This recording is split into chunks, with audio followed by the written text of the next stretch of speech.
Today we're gonna go through some basics in Härkamp, Viking fighting, Western style. As you can see, I have modern shoes, as is common practice, so you don't fall on slippery ground and hurt yourself or someone else. Also, gloves is obligatory.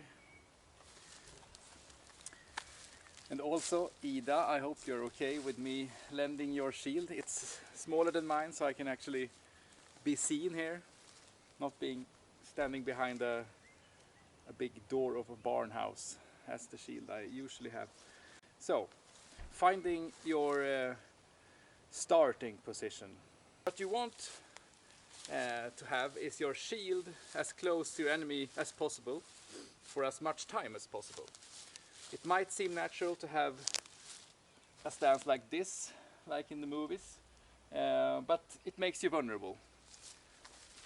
As you can see, my hand is all the time unprotected, my arm is unprotected, and a lot of my body is unprotected like this. And it looks kind of, yeah. So what you want is to have your shield as close to your enemy as possible, and to do that you have your shield foot forward. Like so. That means your weapon hand foot back.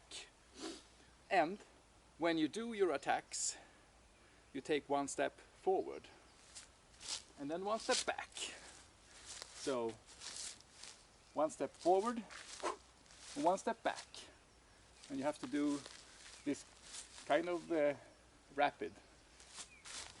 So just be quick back also, so you get back to your protected stance like this.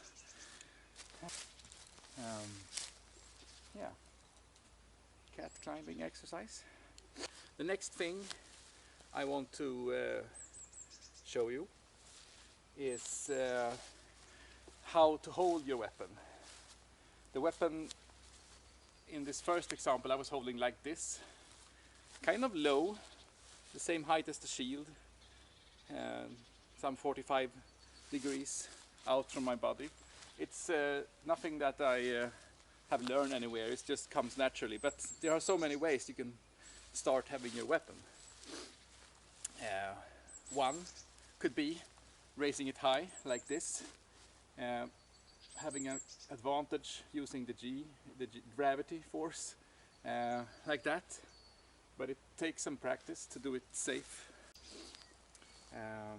You can have your weapon like this, kind of implying that you're going to stab with it, and we don't stab in Western style.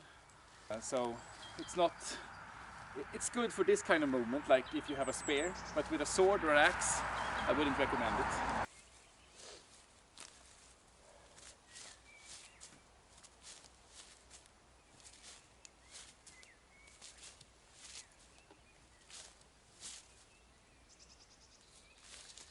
The basic attacks are 5,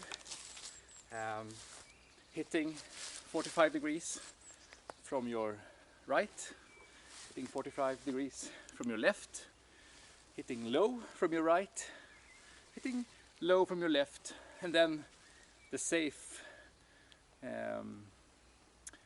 pointy movement like this. So no direct thrust like that, do this.